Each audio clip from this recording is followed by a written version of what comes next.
Hi everyone, today is the day 4 of building my Notion template. It was a lot.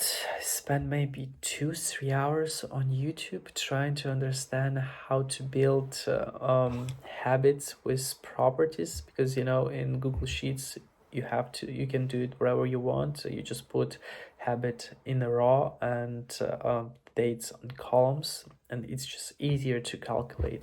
But in Notion it's different.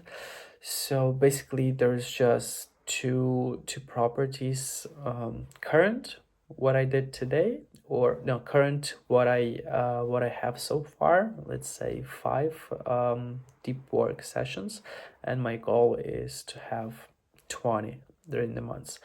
And then I created a formula to divide the current by a target, and so I have a percentage of the goal completion, which was really nice. I implemented it to my template, and now I just it looks how I want it to look, which is really cool.